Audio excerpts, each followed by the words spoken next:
اپنی رحمت کے سمندر میں اتر جانے دے. کیونکہ آج کا انسان اللہ کے علم سے دور ہے. ہم اہل ایمان ہیں، قرآن سے دور ہیں. کتنی حیرت کی بات ہے کہ ہر مسلمان کے گھر میں قرآن پڑا ہوا ہے، لیکن شاید ہی کوئی ہو جو اس کو اٹھا کے دیکھتا ہو کہ اللہ کیا کہتا ہے. ممکن ہے پڑھنے والے، تلاوت کرنے والے 100 میں 1 2 3 ہوں، لیکن یہ کہتا کیا ہے، یہ مجھے کیا کہہ رہا ہے، یہ شاید لاکھوں میں ایک بھی نہ ہو جو روزانہ اس لیے قرآن کھولے کہ اللہ کیا کہہ رہا ہے، مجھے کچھ کہہ رہا ہے. جو اللہ کا علم ہے، وَتَمَّتْ كَلِمَةُ رَبِّكَ صِدْقًا وَعَدْلًا. یہ چیلنج ہے اللہ کا کہ یہ تیرے رب کا آخری کلام ہے اور ناقابل تبدیل ہے.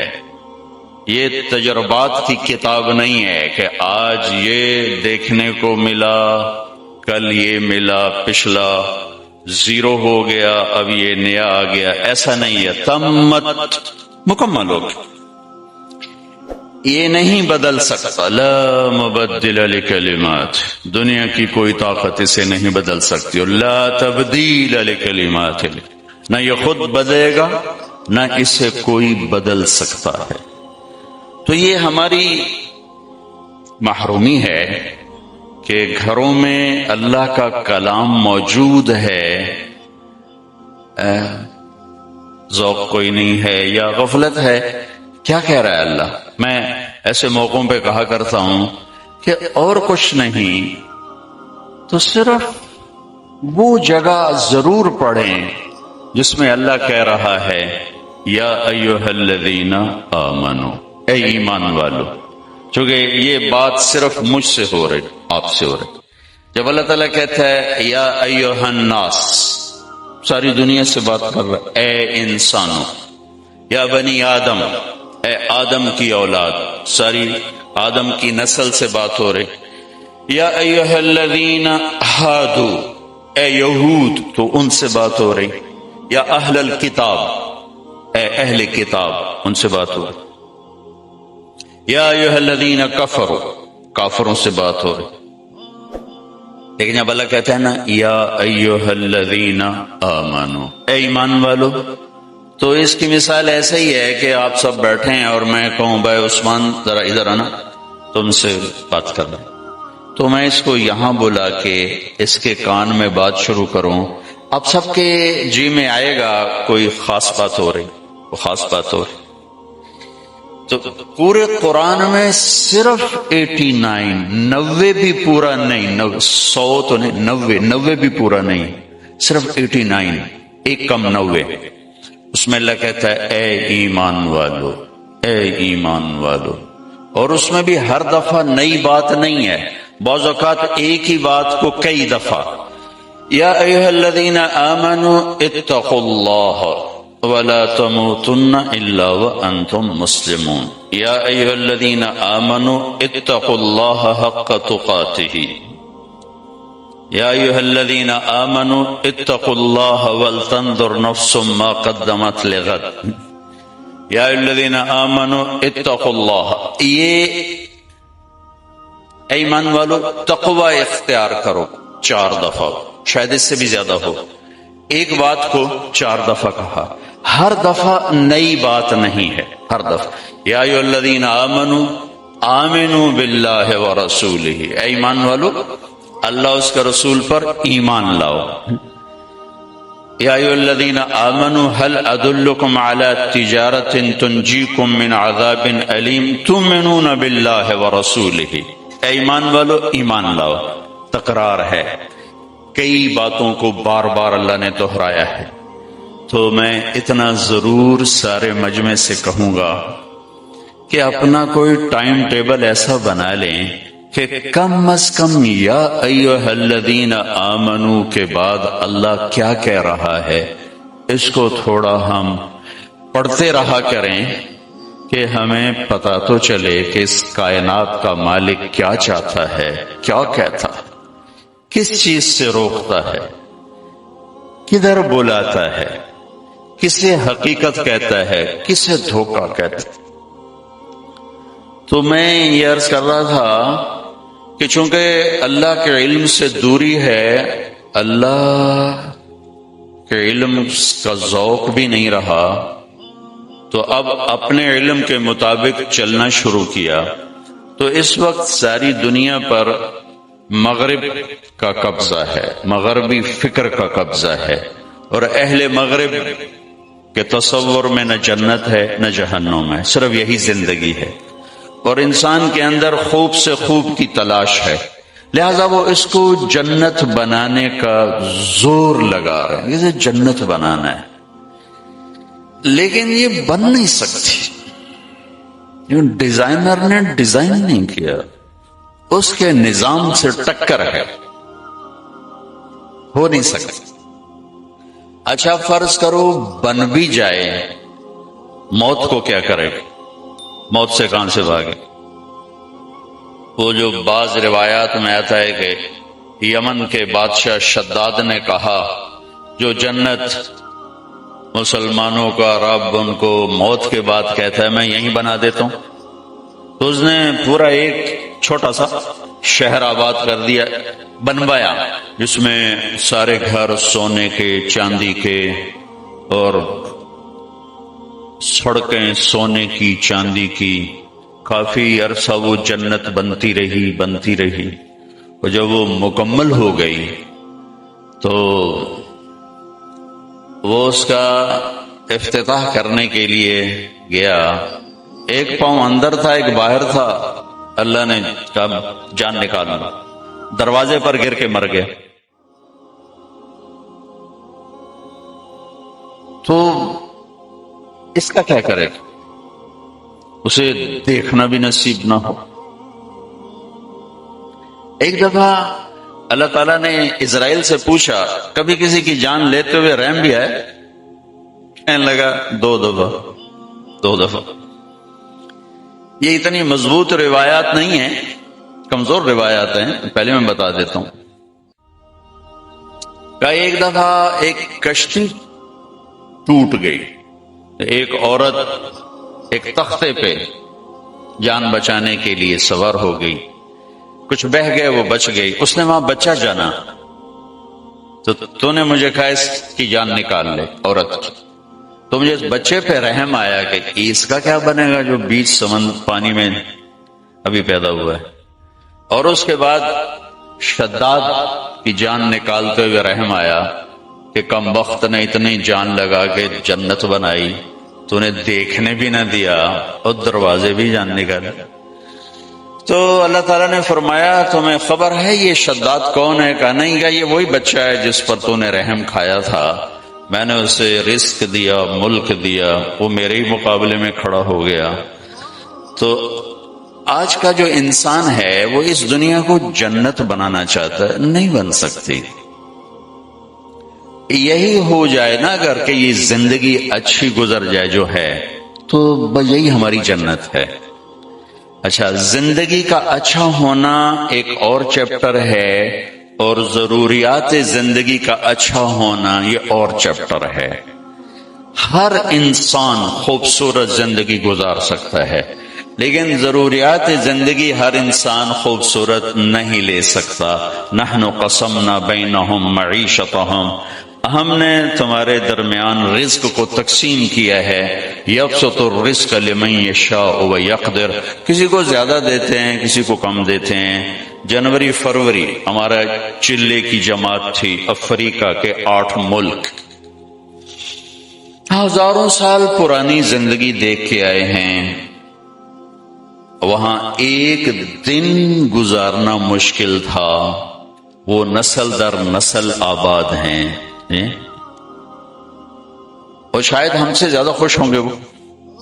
تو آسائش، سہولت، ضروریات زندگی ہر ایک کے لیے برابر نہیں ہو سکتی، لیکن زندگی خوبصورت ہر انسان گزار سکتا، ڈیفنس میں رہتا ہو یا ادھر لیاری میں رہتا ہو، زندگی خوبصورت بن سکتی۔ وہ جو میں 8 ملک دیکھ کر آئی ہوں افریقہ کے، ان میں رہتا ہو یا ابھی میں انگلینڈ سے ہو کے آ رہا ہوں، 2 ہفتے کا میرا سفر تھا، وہیں سے سیدھا آپ کے پاس آ رہا ہوں، یا انگلینڈ کی زندگی ہو، زندگی کو خوبصورت بنانا ہر مرد عورت کے لیے برابر اسباب ہے۔ ضروریات زندگی کسی کی زیادہ کسی کی کم۔ زندگی خوبصورت بنتی ہے اللہ اور اس کے رسول کے سامنے سر جھکانے سے۔ لَقَدْ كَانَ لَكُمْ فِي رَسُولِ اللَّهِ أُسْوَةٌ حَسَنَةٌ لِمَنْ كَانَ يَرْجُو اللَّهَ وَالْيَوْمَ الْآخِرَ وَذَكَرَ اللَّهَ كَثِيرًا۔ اللہ تعالیٰ نے بڑی خوبصورت بات فرمائی۔ اللہ یوں بھی کہہ سکتے تھے کہ میرے نبی تمہارے لیے مکمل زندگی لائے ہیں، مکمل۔ مکمل کا لفظ ہیوی بنتا ہے، مکمل پتہ نہیں کر سکیے نہ کر سکیے، پتہ نہیں ہوئے نہ ہوئے، تو میرے اللہ نے کہا میرے نبی تمہارے لیے بڑی خوبصورت زندگی لائے، اور خوبصورتی کی طرف دل کھنچتا ہے، خوبصورتی کی طرف دل کھنچتا ہے۔ یہ فانوس بڑے خوبصورت لگے ہوئے ہیں، تو ان کو دیکھ کے اپنے آپ دل خوش ہوتا ہے۔ ہر خوبصورت چیز کی طرف دل کھنچتا ہے، وہ آواز ہو، وہ کلام ہو، وہ تحریر ہو، وہ کوئی منظر ہو، وہ کوئی شکل و صورت ہو، وہ کپڑا ہو، وہ زیور ہو، گھر ہو، گاڑی ہو، ہر خوبصورت چیز کی طرف دل کھنچتا ہے۔ تو میرے اللہ نے کہا میرے نبی تمہارے لیے بہت خوبصورت زندگی لائے۔ کائنات میں کوئی مرد عورت اگر زندگی خوبصورت بنانا چاہتا ہے تو اسے اللہ کے محبوب صلی اللہ تعالی علیہ وسلم کے پیچھے چلنا پڑے گا۔ اور پیسے سے آپ زندگی کی ضرورتوں کو خوبصورت بنا لیں گے، آپ اچھی گاڑی لے لیں گے، اچھا گھر بنا لیں گے، اچھے کپڑے پہن لیں گے،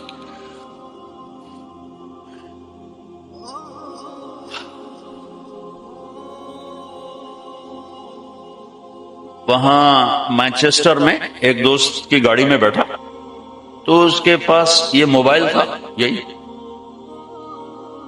یہ موبائل، تو میں نے ایسے اٹھا لیا تو مجھے لگا جیسے یہ پیچھے سونا لگا ہوا ہے، مجھے ایسے لگا کہ سونا ہے، اور ایسے ہیرے لگے ہوئے تھے چھوٹے چھوٹے۔ میں نے کہا یہ ہیرے ہیں؟ کہ جی ہاں۔ یہ سونے کا کور؟ جی ہے۔ میں نے کہا یہ کتنے کا ہے؟ کہ جی یہ 70,000 پاؤنڈ کا ہے۔ میں کہتا اے کم 70,000 نال کردہ پہ تو 70,000 پاؤنڈ لائن، یا تو کوئی واتو کم کرے یا پھر تک ہم ٹھیک آئی کہ تجیب آپ ہی گل سنا دینا، ڈائل نہ کرو آپ ہی بولنا لگ جاندہ ہے۔ تو یہ کتنی حماقت اور بے وقوفی ہے کہ یہ 70,000 میں جو یہ کام کر رہا ہے وہ 70,000 پاؤنڈ میں کر رہا ہے۔ تو یہ انسان یہ کر سکتا ہے، یہ ہو سکتا ہے کہ وہ اعلی درجے کی چیزیں جمع کر لے، لیکن وہ زندگی خوبصورت بن جائے یہ اس موبائل سے نہیں ہوگی، اس عالی شان گھر سے نہیں ہوگی، وہ صرف جناب رسول اللہ صلی اللہ تعالی علیہ وسلم کے پیچھے چلنے سے ہوگی کہ کائنات کی سب سے حسین زندگی میرے نبی لائے، سب سے حسین ذات تھے آپ، اللہ نے ایسا خوبصورت کوئی نہیں بنایا۔ جب آپ جا رہے تھے نا، یا ٹیشو پیپر تو دے وجہ، جب آپ جا رہے تھے نا، یا یہ رومال دے دو، حج اس میں ہجرت کے سفر میں جا رہے تھے جب آپ، تو بس ٹھیک یہ رنگ، تو راستے میں ایک جگہ تھی رابغ، اب اس راستے میں نہیں جو آپ جاتے ہیں پرانے راستے، وہاں بھوک لگی تو ایک خیمہ دیکھا، وہاں یہ حضرات ابو بکر کے غلام عامر بن فہرہ اور گائیڈ عبداللہ بن عریقت، وہ مسلمان نہیں تھے، کافر تھے وہ اس وقت، اور جناب رسول اللہ صلی اللہ تعالی علیہ وسلم۔ تو وہاں ایک بڑھیا بیٹھی تھی خیمے میں، کہا جی کچھ کھانے کو ملے گا؟ میں کہا بیٹا قحط کا زمانہ ہے، کچھ بھی نہیں۔ تو ایک بالکل مریل بکری کھڑی ہوئی تھی، تو اب نے کہا میں اس کا دودھ نکالوں؟ انہوں نے کہا پتہ رہے تو ماس ہی کوئی نہیں تو دودھ کتوں کرنا ہے؟ آپ نے کہا ماجی اجازت دے دو، اگلا کام میرا ہے۔ ٹھیک ہے۔ تو چونکہ ایک انہونی ہو رہی تھی نا، تو آپ کو بڑے غور سے دیکھتی رہی۔ تو آپ نے وہ اس کو کھینچا اور اس کو جو تھنوں کو ہاتھ لگایا تو ایسے لٹک کے نیچے آ گیا، دودھ سے بھر گیا۔ اچھا، بکری سے نکلتا ہے ایک پاؤ دودھ، ہم گاؤں میں رہتے ہیں، بکریاں ہر وقت چاروں طرف ہوتی، ایک پاؤ سے زیادہ دودھ نکل، آپ نے پورا برتن بھر دیا۔ پھر وہ ماں جی کو پیش کیا، ام معبد ان کا نام ہے، انہیں پیا، پھر اپنے تینوں ساتھیوں کو پلایا، پھر بعد میں خود پیا۔ اس کے بعد دوبارہ دودھ نکال کے پھر برتن بھر دیا، لہذا اور پریشان ہو گئے۔ بکری کی عمر ہوتی ہے 7 سال، 7، اس کے بعد وہ خود مر جاتی ہے 7 سال عام طور پر۔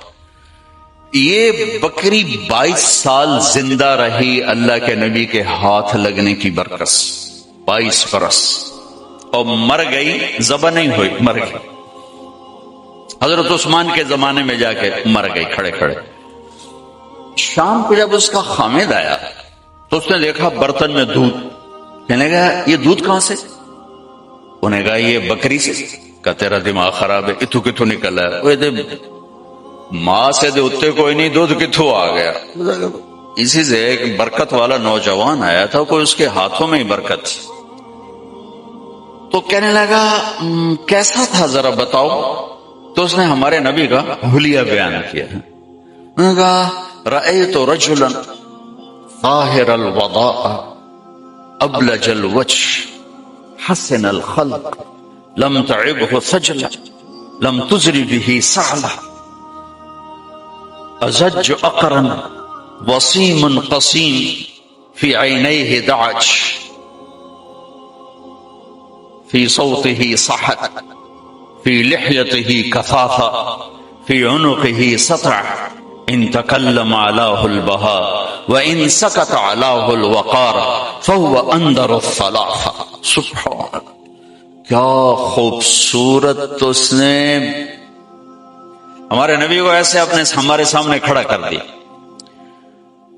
وہ کہنے لگی میں نے ایک نوجوان دیکھا، مجھے یوں لگا جیسے 14ویں کا چاند کپڑے پہن کے زمین پہ اتر آیا ہو، مجھے تو ایسا لگا جیسے 14ویں کا چاند خود ہی اتر آیا ہو کپڑے پہن کے۔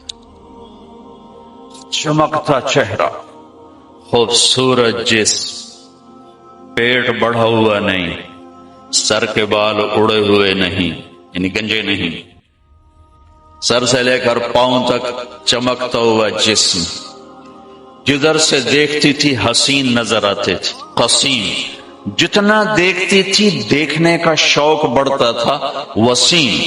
دنیا میں خوبصورت تو ہر دور میں آتے رہیں گے، وسیم اور قسیم دنیا میں ایک آیا، نہ پہلے نہ بعد۔ یوسف علیہ السلام دنیا کے سب سے حسین تھے، لیکن وسیم اور قسیم صرف ایک ہستی ہیں، ایک ہستی، وہ ہمارے نبی ہیں۔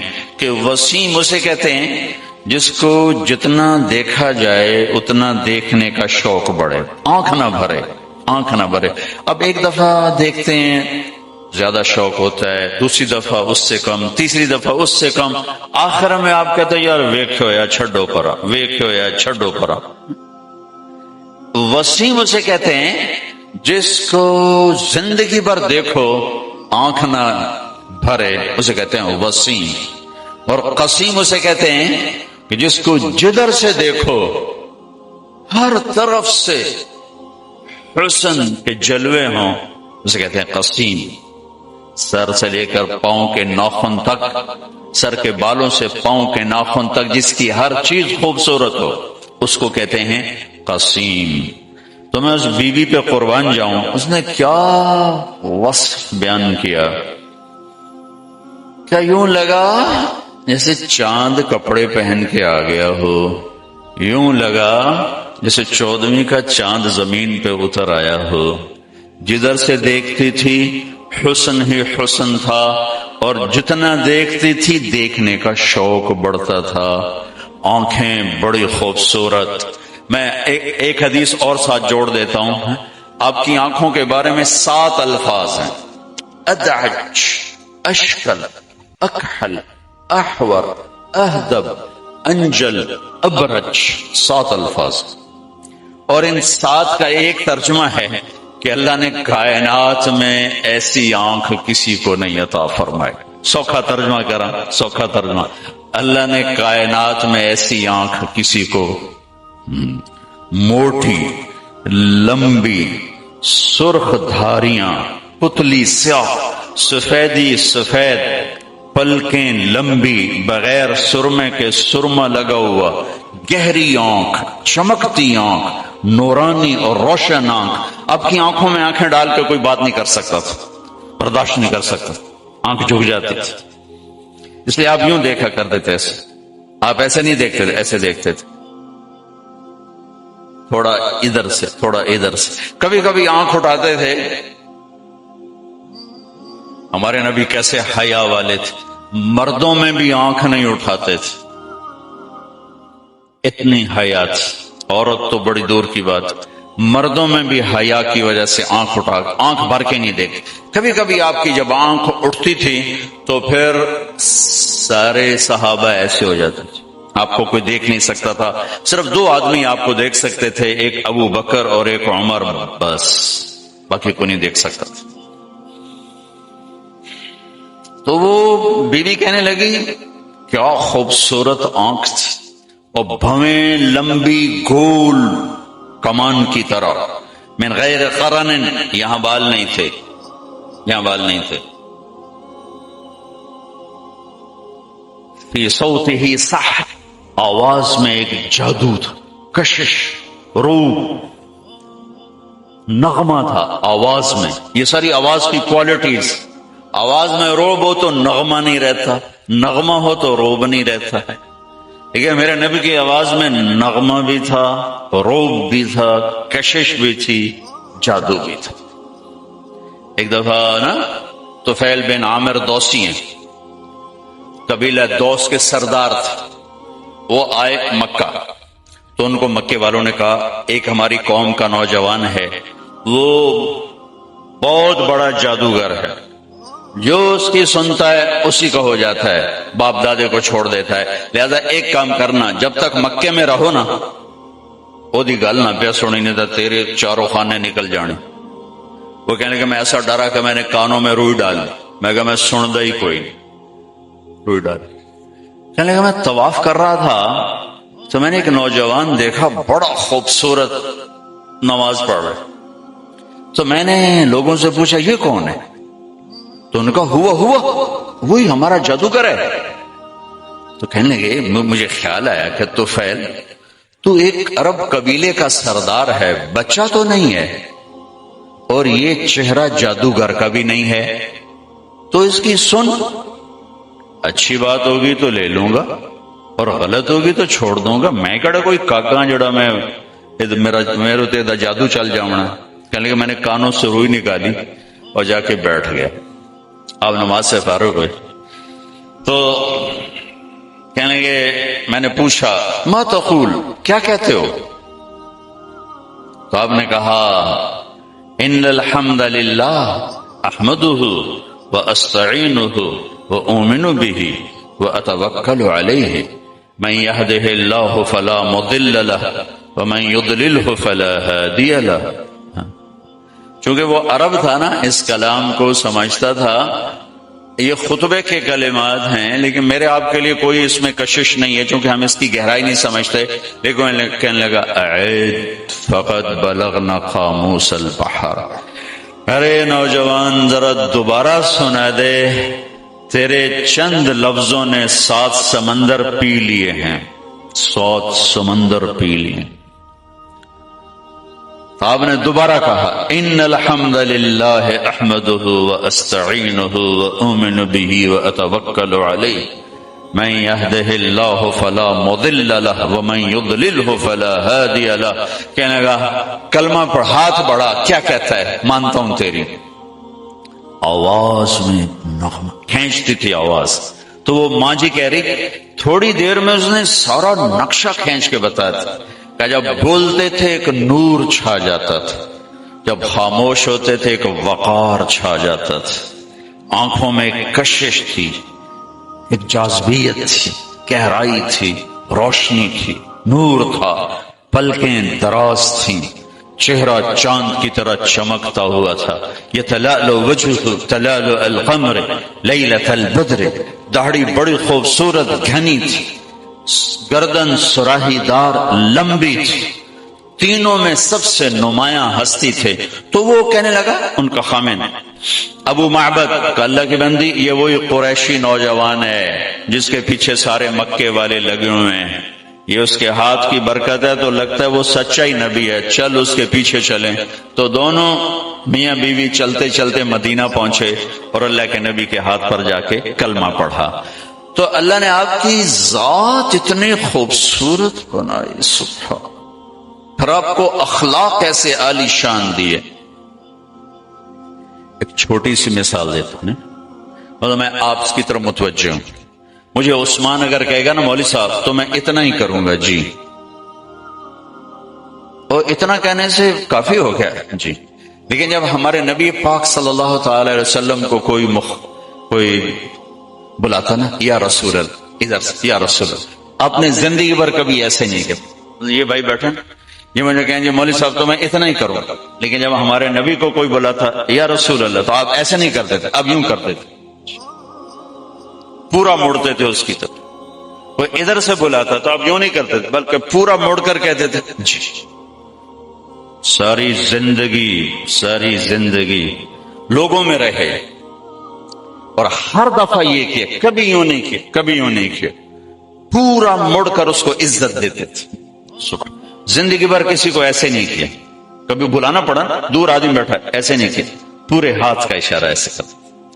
جو ہمارا اردو کا محاورہ بھی انگلی اٹھانا، آپ ایسے کرتے تھے، کبھی ایسے نہیں کیا. آپ کی محفل کتنی ہی لمبی ہو جاتی، کبھی پاؤں نہیں پھیلایا، چوکڑی مار کے بیٹھے رہتے، کبھی پاؤں نہیں پھیلایا. سب کو عزت دیتے تھے، سب کی طرف پوری توجہ رکھتے تھے. کوئی آپ سے ہاتھ ملاتا چھڑاتے نہیں تھے جب تک وہ نہیں چھوڑتا تھا. کوئی آپ سے بات، یہاں جی میں نے آپ سے بات کرنی، آپ ایسے ہو جاتے، جب تک وہ بولتا رہتا آپ ایسے بیٹھے رہتے.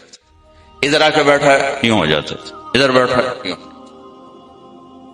زندگی بھر کسی کو ڈانٹا نہیں، کسی کو تھپڑ نہیں مارا، کسی کو چھڑی نہیں مارے.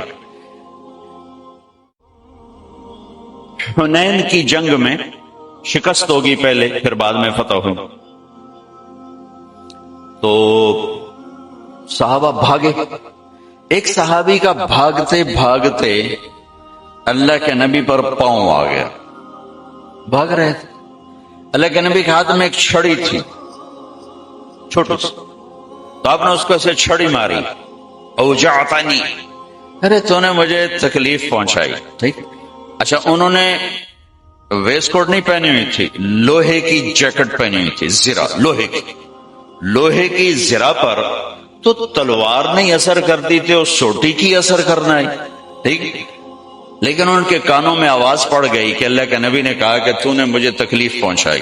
وہ کہنے لگے میں بڑا پریشان ہوا کہ اب میری خیر نہیں، اب میرے خلاف کوئی حکم آئے گا کہ اس نے اللہ کے نبی کو تکلیف پہنچائی ہے.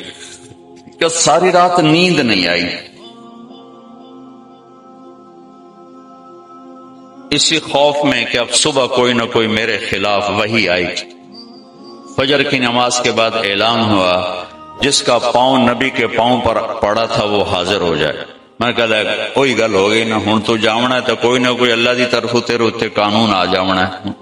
کہ میں ایسے ہی کانپتا ہوا گیا. آگے اللہ کے نبی نے دیکھ کر کہا میرے دوست، کل میں نے آپ کو چھڑی ماری تھی، میں اس پہ آپ سے معافی مانگتا ہوں، اس لیے بلایا ہے.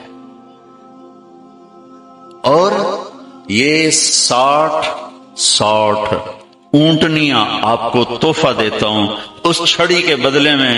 اب تو آپ نے معاف کر دیا ہوگا. اے میرے نبی کے اخلاق.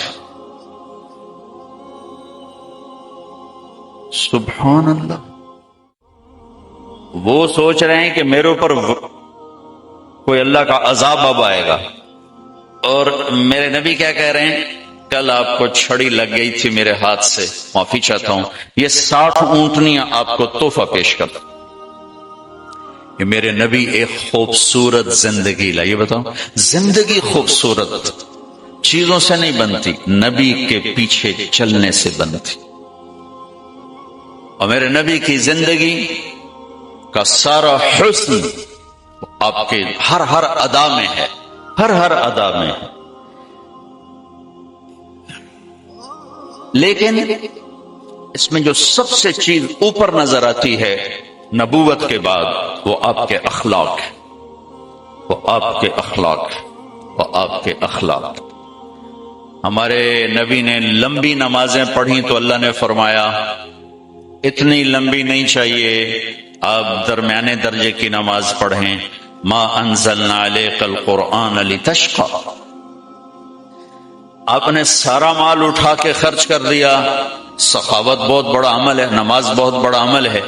اللہ تعالیٰ نے فرمایا نہیں میرے نبی، اتنی سخاوت نہیں چاہیے، لا تبسطها کل البسط فتقعد ملوما محسورا، آپ کچھ اپنے لیے بھی بچا کے رکھیں، سب کچھ دے کے پھر آپ تنگ بیٹھے ہوں، یہ ہمیں پسند نہیں ہے۔ آپ دنیا میں تبلیغ کے لیے آئے اور اس کے لیے آپ نے اپنے آپ کو تھکایا کھپایا، اور زیادہ کڑھن اور دکھ درد میں جب مبتلا ہوئے تو اللہ نے اس سے بھی روک کر کہا فَلَا تَذْهَبْ نَفْسُكَ عَلَيْهِمْ حَسَرَاتٍ، اے میرے نبی آپ تبلیغ کریں لیکن اتنا غم نہ کریں کہ خود ہی ہلاک ہو جائیں، آپ کی اپنی جان چلی جائے۔ تم نے آپ کو 3 بڑے عمل بتائے، آپ نے نماز لمبی پڑھی، اللہ نے کہا درمیانہ ہاتھ رکھیں، سارا خرچ کر دیا، اللہ نے کہا درمیانہ ہاتھ رکھیں، تبلیغ میں دکھ درد دکھایا، اللہ نے کہا درمیانہ ہاتھ رکھیں۔ لیکن جب ہمارے نبی نے اخلاق بلند کیے، اخلاق، تو اللہ تعالیٰ اور جیسے کہہ رہے تھے درمیانہ درمیانہ درمیانہ، یہاں بھی اللہ کہتے ذرا درمیانہ، تھوڑا جا کوڑا بھی ہو کے بھی کھایا کر، کوئی تھوڑی جی اکھ بھی کھایا کر۔ جیسے آپ لوگ کہتے ہو نوکروں کے ساتھ سختی نہ کریں تو کام نہیں کرتے، یا آپ سارے جو مالدار لوگ ہو، آپ کے ذہن میں یہ شیطان نے بٹھایا ہوا ہے کہ نادے نال سختی نہ کرو تو کم ہی نہیں دیں دے۔ اور میرا نبی کہتا ہے ان اللہ لَيُعْطِي عَلَى الرِّفْقِ ما لا يعطي على العنف، کہ اللہ جو نرمی پہ دیتا ہے وہ سختی پہ نہیں دیتا۔ لیکن آپ کراچی سے پشاور کیا گلگت تک سفر کیا ہے، سب مالداروں کا یہ ذہن ہے نوکروں کو کس کے نہ رکھو تو کام نہیں کرتے، بے عزت کرنا، ذلیل کرنا، چھوٹی چھوٹی باتوں پہ، یہ تو ہمارا سارے دیش کا ہے۔ اور میرے نبی فرما رہے ہیں کہ جو اللہ نرمی پہ دیتا ہے سختی پہ نہیں دیتا، جو اللہ نرمی پہ دیتا ہے وہ سختی پہ نہیں دیتا۔ اور ایک اور حدیث یاد آ گئی، میرے نبی نے کہا لو کان الرفق خلقا لما رأى الناس خلقا احسن منه، اگر نرمی کی کوئی شکل ہوتی تو کائنات میں اس سے خوبصورت شکل کوئی نہ ہوتی۔ وَلَوْ كَانَ الْعُنْفُ خَلْقًا لَمَا رَأَى النَّاسُ خَلْقًا أَقْبَحَ مِنْهُ، اگر سختی کی کوئی شکل ہوتی تو اس سے بدصورت شکل اور کوئی نہ ہوتی۔ یہ گھروں میں جو کام کرنے والی بچیاں، عورتیں، ان کو بیگمات کتنا بے عزت کرتی، کتنا ذلیل کرتی، ایک پیالی کے ٹوٹ جانے پر کتنی بے عزت کرتی۔ اللہ کسی کو رزق دے دے تو اس کا مطلب یہ تو نہیں کہ وہ فرعون بن کے بیٹھ جائے۔ اور ہمارے دیہاتوں میں بہت زیادہ ہے، اور ہمارا پنجاب کا کلچر اس میں بہت زیادہ ہے، گالیاں، ماں بہن کی گالیاں۔ میں ایک دفعہ اپنے ڈیرے میں بیٹھا تھا تو ہمارا لوہار آ گیا، ہمارے پاس 5ویں پشت چلے آ رہے ہیں، تو آ کے رونے لگا میرے پاس۔ میں کہا کیوں آئی؟ آندا جی غریباں دی نہ ماں ہوندی ہے نہ بہن ہوندی ہے، صرف ذمہ داراں دیاں ماواں بہناں ہوندیاں، غریباں دیا ماما بہنا صرف گال ہی واسطے ہوں، جتھے مرضی گال کٹ دیو، جتھے مرضی دی چادر لا دیو، ماما بہنا صرف تھوڑی ہوندیاں، ساڑیاں کوئی نہیں ہوندیاں۔ وہ میرے کسی کزن نے اس کو گالیاں نکالیں تو وہ میرے پاس پناہ ڈھونڈنے کے لیے آ گیا۔ یہ کلچر ہے سارے میرے دیس کا، بدتمیزی، بد اخلاقی، چاہے وہ نمازی ہو، چاہے داڑھی والا ہو، چاہے پگڑی والا ہو، چاہے کلین شیو ہو، اس میں نے سب کو بدتمیز دیکھا ہے۔ ماتھے کے محراب کے باوجود میں نے ان کو نوکروں کو ذلیل کرتے دیکھا ہے۔ نوکر کے ساتھ انسان بن کے رویہ میں نے کروڑوں میں کسی ایک کا بھی نہیں دیکھا۔ دکھ درد ہے میرے دیس کا، اور تھوڑے دکھ۔ جب میرے نبی نے اخلاق دکھائے تو اللہ تعالیٰ فرماتے تھوڑا جا سخت ہویا کر، تھوڑا جا نرم ہویا کر۔ جیسے اللہ نے کہا لمبی نماز نہ پڑھ میرے نبی، تھوڑا درمیانی پڑھیں، سارا خرچ نہ کریں، کچھ بچا کے رکھیں، زیادہ روئیں دھوئیں نہیں، اپنا کام کریں، تبلیغ کریں، اتنا زیادہ دکھ درد نہ اٹھائیں۔ جب اللہ کے نبی نے اخلاق میں پرواز کی تو اللہ تعالیٰ نے شاباش دی، انک لعلی خلق عظیم۔ اے میرے حبیب، آپ کا رب آپ کو شاباش دیتا ہے کہ آپ کے اخلاق بہت عالی شان ہیں، بہت عالی شان۔ آپ انسانی اخلاق جو سوچے جا سکتے ہیں سب آپ کے تابع ہو چکے ہیں، سب آپ کے غلام ہو چکے ہیں، اور آپ ان پر چھا چکے ہیں۔ انک لعلی، آپ چھا چکے ہیں سارے اخلاق پر۔ اور قسم اٹھائی قسم کے ساتھ، نون والقلم بما یسطرون، مجھے قسم ہے قلم اور اس کی تحریر کی، ما انت بنعمت ربک بمجنون وان لک لاجرا غیر ممنون وانک لعلی خلق عظیم۔ میرے حبیب، آپ کا رب قسم اٹھا کے کہتا ہے سارے اخلاق آپ کے غلام بن چکے ہیں، آپ کے تابع ہو چکے۔ تو میرے بھائی بہنوں، زندگی کو خوبصورت بنانا ہے تو اپنے نبی والے اخلاق سیکھ۔ عبادات کا چیپٹر بہت چھوٹا سا ہے۔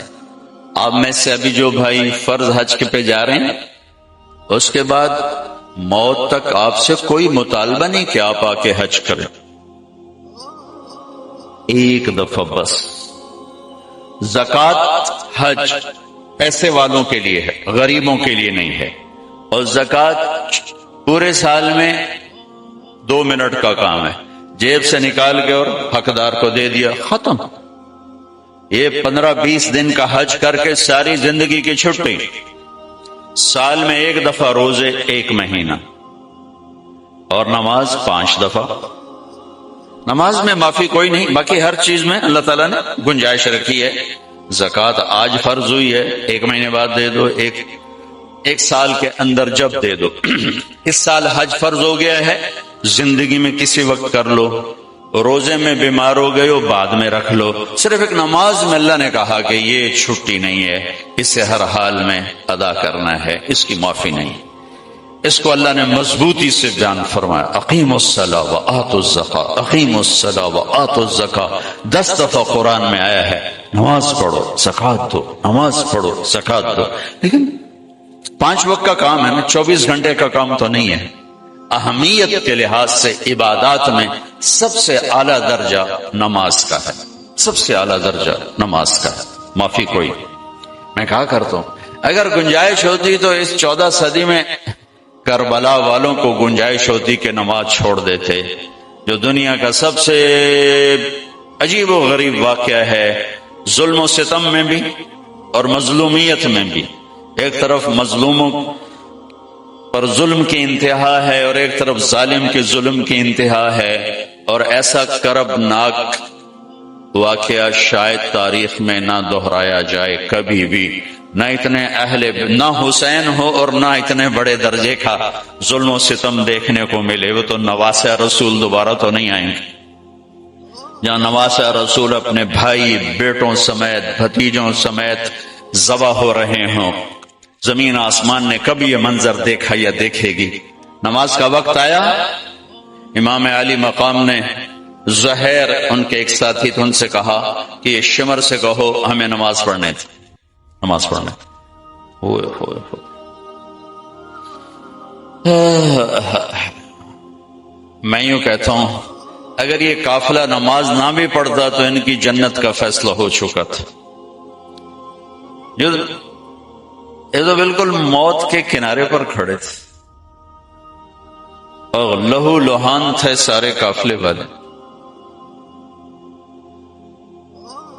انہوں نے آگے جا کر شمر سے کہا نماز پڑھنے دو، انہوں نے کہا ہم نہیں پڑھنے دیں گے، نماز میں بھی ہماری تلوار چلے گی۔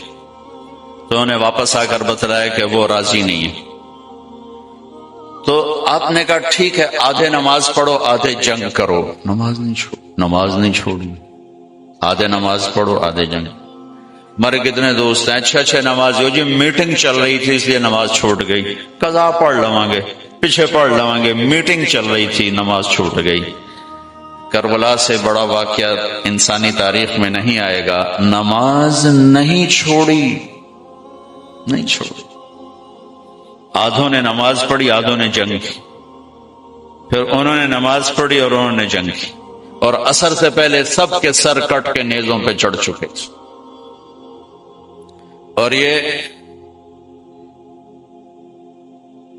وہ شہزادے تھے جن کو اللہ کے نبی نے کہا حسن اور حسین جنت کے نوجوانوں کے سردار، اور ان کو یہ سرداری اس شہادت کی وجہ سے نہیں مل رہی، ابھی ماں کی گود میں دودھ پیتے تھے جب اللہ کے نبی نے کہہ دیا تھا حسن اور حسین جنت کے نوجوانوں کے سردار ہیں، جن کے نام اللہ نے تجویز کیے۔ جب حسن پیدا ہوئے تو آپ نے حضرت علی سے پوچھا کیا نام رکھا ہے؟ ان کا جی حرب، حرب کہتے ہیں لڑاکا۔ آپ نے کہا نہیں اس کا نام ہے حسن۔ پھر حسین پیدا ہوئے، آپ نے کہا کیا نام رکھا ہے؟ کہا جی حرب، کا نہیں اس کا نام ہے حسین۔ پھر آپ نے فرمایا کہ اللہ نے یہ دو نام میرے بچوں کے لیے رکھے ہوئے تھے، آج تک کسی کو یہ نام نہیں دیے گئے، پہلی دفعہ میری اولاد کو دیے جا رہے ہیں، حسن اور حسین جنت کے نوجوانوں کے سردار۔ اور عین شہادت کے وقت میں نماز نہیں چھوڑی، تو آپ لوگ میٹنگ کی وجہ سے نماز کیسے چھوڑ سکتے؟ یا میں میٹنگ کی وجہ سے نماز کیسے چھوڑ سکتے؟ یا ہماری مستورات گھر کے کام کاج کی وجہ سے نماز کیسے چھوڑ سکتے؟ یہ ایک ایسی چیز ہے جس میں اللہ نے کوئی گنجائش نہیں رکھی، اور ایسی نماز 14 صدی میں شاید ہی کسی نے پڑھی ہو جیسی اس قافلے نے پڑھ کے اللہ کو دکھا دی کہ زیر خنجر بھی یہ پیغام سنایا ہم۔ تو عبادات میں نماز کو مضبوطی سے بیان کیا گیا ہے، لیکن سارا مختصر چارٹ ہے، 5 نمازیں ہیں، 30 روزے ہیں، زکوٰۃ حج مالداروں پر ہے، لیکن جو اخلاق ہیں جس سے زندگی خوبصورت بنتی ہے۔ حج میں بھی اللہ نے جب پابندی لگائی لا رفث ولا فسوق ولا جدال، اب دیکھو احرام کے بعد اب بدتمیزی نہیں کرنی، گناہ نہیں کرنا، جھگڑا نہیں کرنا۔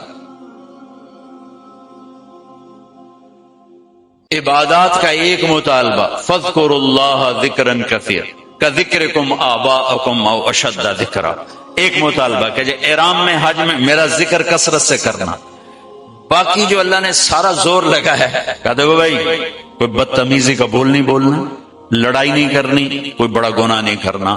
حج کو بھی خوبصورت بناؤ، اخلاق کے ساتھ، درگزر کے ساتھ، معاف کرنے کے ساتھ۔ معاف کرنے کی عادت ڈالیں گے تو حج خوبصورت بنے گا۔ ہمارے معاشرے میں ناراضگی کو ایسے پالا جاتا ہے جیسے ماں بچے کو پالتی ہے۔ ہم اپنے غصے کو، ہم اپنی ناراضگی کو ایسے پالتے ہیں جیسے ماں بچے کو پالتی۔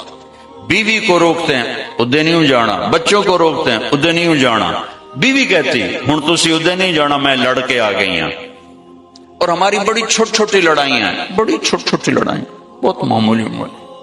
اور یہ مکہ فتح ہو چکا ہے اور 18 برس قتل کے منصوبے بنانے والے سامنے کھڑے ہیں، اور آپ نے ایک بول سے کہا جاؤ معاف کیا۔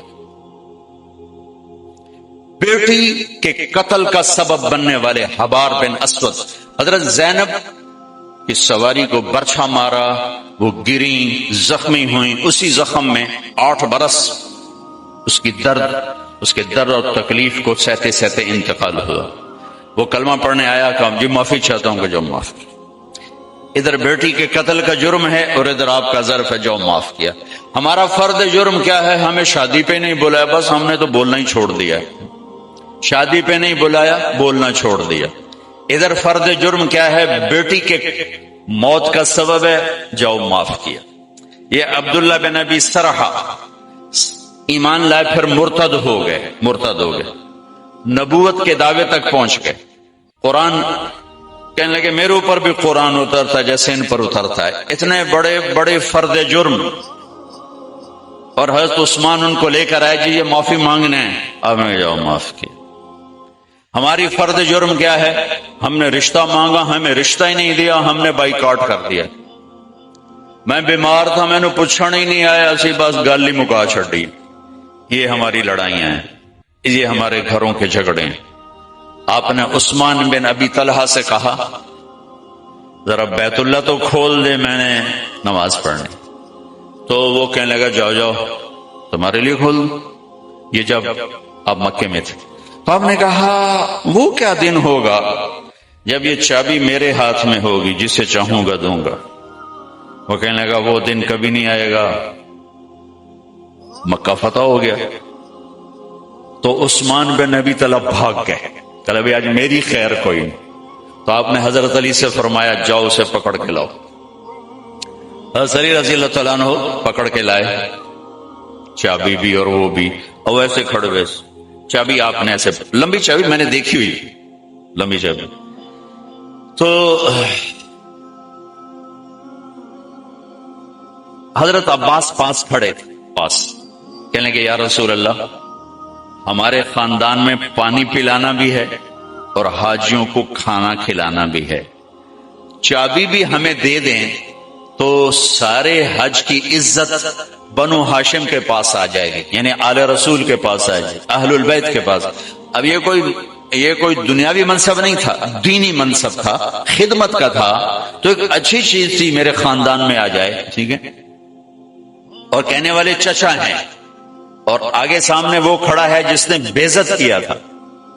یا رسول اللہ یہ چابی ہمیں دے دیں، ہمارے خاندان میں سقایا بھی ہو گیا، حجابہ بھی ہو گیا، چابی بھی ہو گئی، تو ہمیں دے دیں۔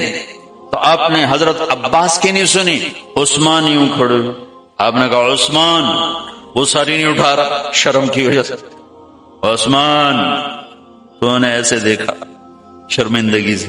آپ نے کہا یہ کیا ہے؟ یہ وہی چابی ہے جو میں نے تمہیں کہا تھا وہ کیا دن ہوگا جس دن یہ چابی میرے ہاتھ میں ہوگی۔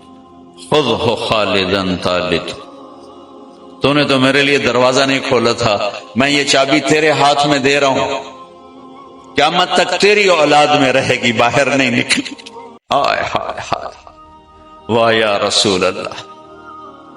چھوٹی چھوٹی باتوں پہ انسان ذبح ہو رہے ہیں، طلاقیں ہو رہی ہیں، سگے بہن بھائی آپس میں ٹوٹ رہے ہیں، ماں باپ اولاد نفرت کا شکار ہیں، پڑوسی پارٹنر آگ لگی ہوئی ہے، میرے پیسے مار لیے بائیکاٹ، میں نے رشتہ مانگا بائیکاٹ، میرے سلام کا جواب نہیں دیا بائیکاٹ، مجھے پوچھنے نہیں آیا بائیکاٹ، مجھے شادی پہ نہیں بلایا بائیکاٹ، ہم سے مشورہ نہیں لیا بائیکاٹ۔ یہ میری آپ کی لڑائیاں ہیں، اور ایسی ہیں کہ نفرتوں کی آگ بھڑک اٹھی ہے، آسمان کا پانی بھی بجھانے میں ناکام ہو رہا ہے۔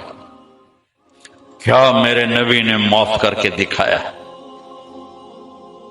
اور آپ مکے کا کفر دیکھیں، مکے کا کفر، آخری نبی سے ٹکر لی، اتنا بڑا کفر تھا، آخری نبی سے ٹکر لی، معجزے دیکھے، یوں اشارہ کیا، چاند کے 2 ٹکڑے ہو گئے، کہنے گئے چاند پہ جادو کر دیا، نہیں کلمہ پڑھا۔ آپ نے ایک بکری کی دستی پکائی، ایک بکری کی دستی کتنی ہوگی؟ 2 کلو، 40 آدمیوں نے کھانا کھایا اور ایک بوٹی کم نہیں ہوئی، اسی طرح ہانڈی بھری ہوئی، سالن اسی طرح، اور 40 آدمی کھانا کھا گئے۔ 3 دن مسلسل آپ نے ایسا کر کے دکھایا۔ کہنے لگے کھانے پہ جادو کر دیا. قدم قدم پہ معجزے دیکھے، انکار انکار انکار. بدر میں فرشتوں کو اترتے دیکھا، انکار. خندق میں ہوا نے ان کے خیمے اکھاڑ دیے، انکار. 10,000 کا لشکر مکے میں داخل ہوا، انکار. جو سب سے زیادہ دشمنی میں آگے تھے ابو سفیان رضی اللہ تعالیٰ عنہ، جو بعد میں کلمہ پڑھا. ٹھیک. اب انسانی فطرت کا تقاضا یہ ہے کہ آپ مکے میں داخل ہوتے ہی فرماتے ابو سفیان کی گردن اڑا دی جائے، لیکن آپ نے مکے میں داخل ہونے سے پہلے اعلان فرمایا کہ جو ابو سفیان کے گھر میں پناہ لے گا اسے کچھ نہیں کہا جائے گا، جو اپنے گھر میں پناہ لے گا اسے کچھ نہیں کہا جائے گا، جو بیت اللہ میں پناہ لے گا اسے کچھ نہیں کہا جائے گا. وہ قتل کے منصوبے بناتے رہے اور یہ یوں عزت دیتے رہے. یہ میرے نبی کی خوبصورت زندگی ہے. اگر میں اور آپ زندگی خوبصورت بنانا چاہتے ہیں تو یہ بنگلوں سے، کپڑوں سے، گاڑیوں سے نہیں بنے گی. میرے نبی والے اخلاق سے بنے، جس میں درگزر کرنا سب سے اعلیٰ درجے کی چیز ہمیں نظر آتی. معاف کیا، جاؤ معاف کیا. اب سوئے ہوئے ہیں، ایک بدو نے آپ کی تلوار اٹھائی اور یہاں ماری، اب اٹھ کے بیٹھ گئے تو اس کے ہاتھ میں تلوار یوں سیدھی تھی. من یمنعک منی، کون بچائے گا؟ تو آپ مسکرائے ہیں. آپ نے کہا اللہ، تو اس کا ہاتھ کانپا، تلوار گر گئی. تو آپ نے یوں تلوار اٹھا گئی، یوں سیدھی کی. تجھے کون بچائے گا؟ کہنے لگا میں تو ہی بچاؤں. تو آپ نے کہا کلمہ پڑھتے ہو؟ کہنے لگا نہیں پڑھتا. کہ جاؤ معاف کی. جب وہ کلمہ نہیں پڑھ رہا تھا تو اس وقت تو قتل کر دیتے کہ میں نے قتل کرنا آیا ہے. اگر نہیں میں نہیں پڑھتا. کہ جاؤ معاف. مکے سے طوائف آئی، طوائف، سارا اس کا نام تھا، سارا گانے والی، ناچنے والی. اور آگے مدینے پہنچ گئی. کہنے لگی فاکو مر گئی ہوں میری مدد کر. اللہ کے نبی سے کہہ رہی گانے والی، ناچنے والی، فاکو مر گئی ہوں میری مدد کر. تو آپ نے کہا کلمہ پڑھتی ہو؟ آپ نے کہا کلمہ پڑھتی ہو؟ کہنے لگا نہیں پڑھتی. نہیں پڑھتی. کفر، ناچنے والی، گانے والی. ٹھیک ہے. کلمہ پڑھتی ہو؟ کہا نہیں پڑھتی. تو آپ کہتے ہیں نو کنو پھاتے باہر کر دو. نہیں. تو آپ نے کہا میں اپنی خاندان والوں سے کہتا ہوں اس عورت کی مدد کرو. اپنے خاندان میں اپنے خاندان سے کہتا ہوں اس عورت کو بھر دو. یہ اپنا خاندان کیوں کہا؟ سب صحابہ سے کیوں نہیں کہا کہ کسی کے جی میں یہ نہ آئے کہ طوائف کی مدد کر رہے ہیں؟ لہذا اپنے خاندان سے کہا میرے گھر والے اس کی مدد کرو، اور اس کو بھر کے بھیجا. یہ میرے نبی کے اخلاق ہیں. آپ کھانا کھا رہے ہیں، ایک مدینے کی طوائف گزری، اس نے نا آپ کا مذاق اڑانا چاہا. بڑا نبی بنتا ہے کسی کو کھانے کا ہی نہیں پوچھتا. تو آپ نے کہا آ جا. حالانکہ آپ کہتے ہیں ان 2 لتر مارو دے تو دفع کرو. یہ طوائف ہو کے کی گل کر رہی. 2007 میں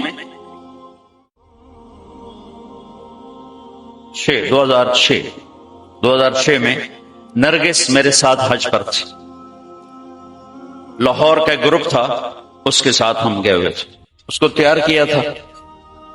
تو عرفات والے دن وہ شام کو اس کا رو رو کے برا حال تھا. کیا پتا چلا کہ وہ میٹرس نہیں بچھاتے یہ لوگ جو حج ٹور والے ہوتے ہیں، وہاں 3-4 خواتین بیٹھی تھیں، وہ بھی جا کے بیٹھ گئی. تو انہوں نے اس کو طوائف اور رنڈی اور کیا کچھ کہہ کر وہاں سے اٹھا دیا اور بے عزت کیا، بہت زیادہ بے عزت کی. تو اس کو اتنی مشکل سے سمجھا بجھا کے اس کو نرم کیا. میں نے کہا میں اب کس کے سامنے رونا روں؟ یہ وہ جگہ ہے جہاں میرا اللہ کہتا ہے اتنے گناہ لے کر آؤ جتنے بارش کے قطرے ہیں معاف کر دوں گا، اتنے لے کر آؤ جتنے ریت کے ذرے ہیں معاف کر دوں گا، اتنے لے کر آؤ جتنے درختوں کے پتے ہیں معاف کر دوں۔ ایک طوائف کے پاس اتنے گناہ تو نہیں ہیں کہ وہ بارش کے قطروں سے زیادہ ہو جائیں یا ریت کے ذروں سے بڑھ جائیں یا درختوں کے پتوں سے بڑھ جائیں، لیکن نفرت نفرت نفرت نفرت انسان ہی نہیں سمجھتا۔ ایک ہوتا ہے پیسے کا تکبر، وہ بھی بڑا خوفناک ہے۔ ایک ہوتا ہے نیکی کا تکبر، یہ پیسے سے زیادہ خوفناک ہے۔ میری گل ذرا کان کھول کے سنے آجے۔ ایک پیسے کا تکبر ہے، یہ بھی بڑی بھڑی شے ہے، لیکن نیکی کا تکبر اس سے بھی زیادہ ہوتا ہے۔ یہ آدمی کو ایسے ہی گراتا ہے اللہ کی نظروں سے جیسے بڑے بڑے گناہوں سے انسان اللہ کی نظروں سے گرتا ہے۔ اس کا یہ میں نے آپ کو نمونہ دکھایا کہ اڑ جا یہاں سے طوائف ناچنے والی، وہ تو توبہ کرنے گئی تھی وہ، اور اس نے کی توبہ، گھر بیٹھ گئی۔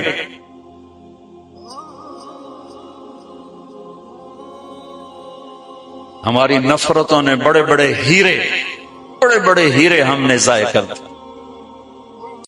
نسیم وکی ایک اداکار ہے، اس کی والدہ فوت ہو گئی، میں اس کا جنازہ پڑھانے گیا تو سارے اداکار ہی تھے، 250-300، تو میں نے سب کو بٹھا لیا۔ عجب ان کے حلیے حال تھے۔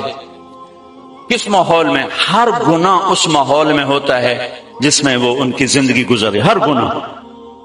میں نے ان سے کوئی 20-25 منٹ بات کی، میں نے اتنا کسی کو روتے نہیں دیکھا جتنا وہ نوجوان روئے، ہچکیوں۔ میں نے تھوڑی اللہ کے نبی کی وفات بیان کی، حضرت علی مقام امام حسین کی تھوڑی سی سیرت بیان کی۔ ایک نوجوان ایسا تڑپ کے روتا تھا، اس نے مجھے، میں اب رو رہا ہوں، اور جنازے کے بعد میں گاڑی میں بیٹھا اور ریمنڈ تک میں روتا ہی گیا کہ کیسے کیسے ہیرے ہماری نفرتوں نے تباہ کر دیا۔ کنجر کنجر کنجر، رنڈی طوائف طوائف۔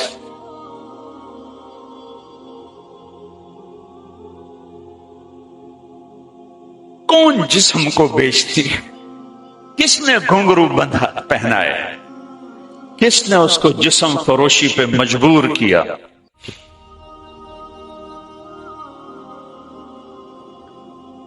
یہ کوئی عورت کی فطرت تھوڑا ہی ہے کہ اپنا جسم بیچنے کے لیے منڈی میں آ جائے، اپنے جسم کی نمائش کے لیے گھنگرو باندھے۔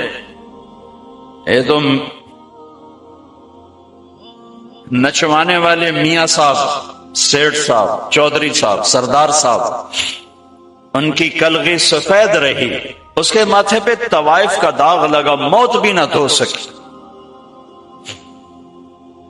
میرا ضلع ملتان ہے، 1818 میں رنجیت سنگھ نے ملتان فتح کیا تھا، مظفر خان سے حکومت شہید ہوئی، تو اس نے 3 بازار حسن بنائے، ایک ملتان میں، ایک کیروڑ پکا میں، ایک تلمبا۔ تلمبا میرا ہوم ٹاؤن ہے، میرے گاؤں سے 3 کلومیٹر۔ آج سے کچھ 10 سال پہلے میں نے وہاں، مجھے خیال آیا کہ یہ اگر قیامت کے دن انہوں نے گریبان پکڑ لیا کہ ساری دنیا میں تبلیغ کی اور ہمیں آ کے نہ بتایا تو ہم تو مارے گئے۔ وہاں طوائفوں سے ملنا شروع کیا، ان کو کبھی گھر بلایا، کبھی ان کے پاس۔ جب پہلی دفعہ ان سے ملاقات ہوئی تو ہمارے ایک ساتھی نے کہا، بیٹیوں ہم آپ پہ عزت کی چادر ڈالنے آئے ہیں۔ ایک چھوٹا سا جملہ ہے، ایک جملہ، ہم آپ پہ عزت کی چادر ڈالنے آئے ہیں۔ تو وہ ایسے روئیں جیسے کوئی دکھوں کا مارا روتا ہے، کہنے لگی یہاں تو کپڑے اتارنے آتے ہیں لوگ، آپ کون ہیں جو ہم پہ چادر ڈالنے آئے ہیں؟ یہاں تو لوگ کپڑے اتارنے آتے ہیں۔ کپڑے اتارنے والے اسی طرح میاں صاحب ہیں، ان کی عزت پہ کوئی فرق نہیں آیا، وہ طوائف بن گئی۔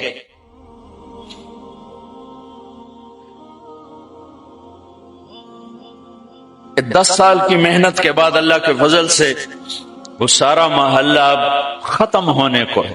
کتنی بچیوں کی شادی ہو گئی، توبہ کر گئیں، کتنیوں کے میں نے وظیفے لگا دیے کہ وہ کہا جی جب تک ہماری شادی نہیں ہوتی پھر ہمیں روٹی پانی کا انتظام کر دو. اور کتنوں کے پیغام آتے ہیں کہ جی کہیں ہماری شادی کروا دیں، ہم یہ گندا کام اب نہیں کرنا چاہتے. نفرت کرنا کون سا مشکل کام.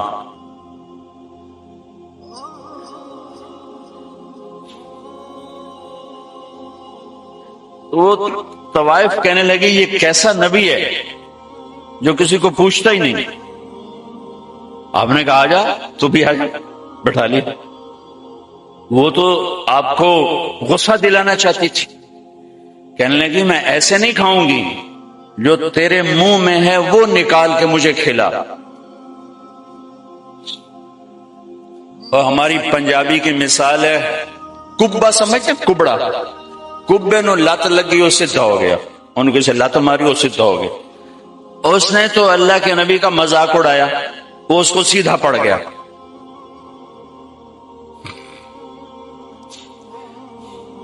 جب اللہ کے نبی کا لعاب اس کے منہ میں جب گیا تو کیا ہونا تھا؟ جو ہی آپ کے منہ کا نوالا اس کے منہ میں گیا، اس نے وہیں کلمہ پڑھ لیا اور مدینے کی حیادار پاک دامن عورت بن گئی. میرے بھائی بہنوں، زندگی کی خوبصورتی حج سے نہیں ہوگی، نماز سے نہیں ہوگی، روزے سے نہیں ہوگی، ذکر و تلاوت سے نہیں ہوگی. ہاں یہ ہماری فاؤنڈیشن ہے، ہماری بنیاد بنے گی. بنیاد کے بغیر عمارت نہیں بنتی. اگر زندگی کو خوبصورت بنانا ہے، اس میں حج بھی ایک عمل ہے، تو اپنے اخلاق خوبصورت، نبی والے اخلاق سیکھیں. آپ کا گھر خوبصورت، آپ کا زندگی کا سفر خوبصورت، آپ کی اولاد آپ سے خوش، آپ اپنی اولاد سے، آپ کی بیوی آپ کو دعائیں دے گی، آپ اپنی بیوی کو دعائیں دیں گے. اگر نبی والے اخلاق زندہ ہو جائیں تو ساری زندگی میں بہار آ جائے، بہار آ جائے. محل میں رہ کر بھی مزہ ہے، جھونپڑے میں رہ کر بھی مزہ ہے. کیونکہ زندگی احساسات کو کہتے ہیں، کپڑوں زیور کو زندگی نہیں کہتے. جب احساسات ٹوٹتے ہیں پھر کوئی چیز خوش نہیں کرتی. 100 بار چمن مہکا، 100 بار بہار آئی، دنیا کی وہی رونق، دل کی وہی تنہائی. دنیا کی محفلوں سے اکتا گیا ہوں یا رب، کیا لطف انجمن کا جب دل ہی بجھ گیا. اور دل جو بجھتا ہے وہ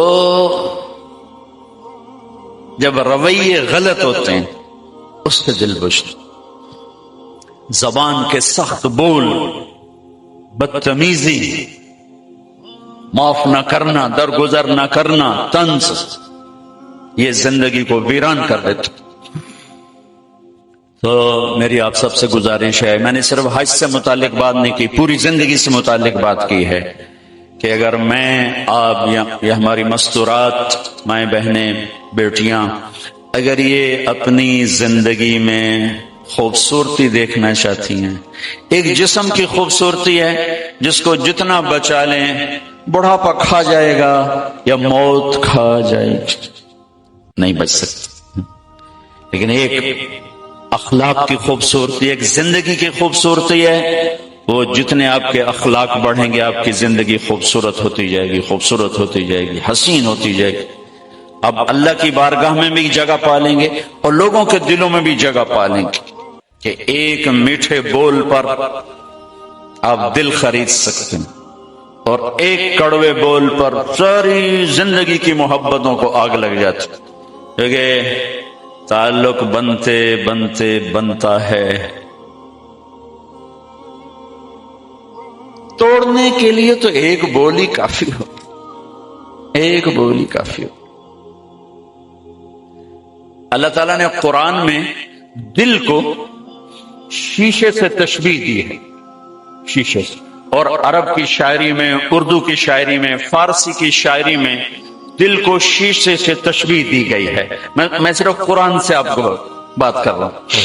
المصباح فی زجاجہ الزجاجۃ کأنہا کوکب درری.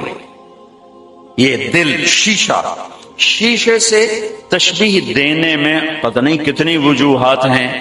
ایک وجہ میرے مضمون سے متعلق، شیشہ ٹوٹے جڑتا نہیں. ہر چیز ٹوٹ جائے جڑ جاتی ہے، شیشہ ٹوٹ جائے نہیں جڑتا، پھر آگ میں ڈالنا پڑے گا. یہ کمبخت دل بھی کچھ ایسا ہے، یہ ٹوٹے تو جڑتا نہیں، اور اسے توڑنے کے لیے خنجر نہیں چاہیے. یہ زبان ہے جس سے یہ کٹتا ہے، اور اس کو جوڑنے کے لیے کوئی آئنٹمنٹ نہیں چاہیے. یہی زبان کا میٹھا بول ہے جو اسے جوڑ دیتا ہے. ایک بول جوڑ دیتا ہے، ایک ہی توڑ دیتا ہے. ساری دنیا کا شہد اکٹھا کروں، زبان کا بول اس سے میٹھا ہے. ساری دنیا کے 7 سمندر کی کڑواہٹ اکٹھی کروں تو زبان کی کڑواہٹ اس سے زیادہ ہے. یہ 32 دانتوں کے درمیان اور 2 ہونٹوں کے درمیان مرہم بھی ہے اور زہر بھی ہے. اس سے میرے نبی نے فرمایا، معاذ تمہیں سارے دین کا خلاصہ بتاؤں؟ کیا جی بتائیں؟ تو آپ نے یوں کیا. یہ زبان. ایک روایت، معاذ تمہیں دین کی بنیاد بتاؤں، دین کا ستون بتاؤں، دین کی چھت بتاؤں. یہ تعبیر میری ہے، الفاظ کچھ اور. بنیاد، پلر، چھت، عمارت پوری ہو گئی. اور دوسری حدیث، خلاصہ بتاؤں. خلاصہ ساری کتنا خوبصورت انداز ہے سمجھانے کا. انہوں نے کہا جی کیا ہے؟ تو آپ نے کہا یہ کہ زبان قابو میں رکھنا. کف ہذا کف ہذا، اسے قابو میں رکھنا، اسے قابو میں رکھنا. لقمان علیہ السلام کا فرمان ہے، چپ رہنے پہ کبھی نہیں پچھتایا، جب بھی پچھتایا اپنے بول پہ پچھتایا. تو میری آپ کی زندگی میں جو خوبصورتی آئے، ایک اس دل کو نفرتوں سے پاک کرتا، ایک اس زبان کو زہریلے بول سے پاک کرتا. ایک حدیث سناتا ہوں، بات ختم کرتا ہوں. میرے نبی نے فرمایا، میرے بیٹے انس، میری ایک عظیم الشان سنت ہے. یہ عظیم الشان کا لفظ بس یہی ہے، اور ہوگا مجھے یاد نہیں. میں نفی نہیں کرتا ہوں، لیکن جتنا مجھے یاد ہے اس کی نفی ہے کہ میری یادداشت میں یہ لفظ صرف یہی آ رہا ہے کہ میرے بیٹے انس، میری ایک عظیم الشان سنت ہے. یہ داڑھی بھی سنت ہے، پگڑی بھی سنت، یہ سفید لباس بھی سنت، سیدھے ہاتھ سے کھانا بھی سنت، شادی کرنا بھی سنت، کمانا بھی سنت. لیکن عظیم الشان سنت صرف ایک جگہ مجھے یاد ہے، کسی اور جگہ بھی ہو سکتا ہے، کہ میرے بیٹے انس، میری ایک عظیم الشان سنت ہے، اور جو میری اس سنت سے پیار کرے گا مجھ سے پیار کرے گا، اور جو مجھ سے پیار کرے گا جنت میں میرا ساتھی ہوگا. کتنی بڑی بات ہوگی، ایک سنت پر، ایک سنت پر. کیا جی کیا ہے؟ کیا ہے کہ یا بنی ان استطعت ان تصبح وتمسی وليس في قلبك غش لأحد فافعل.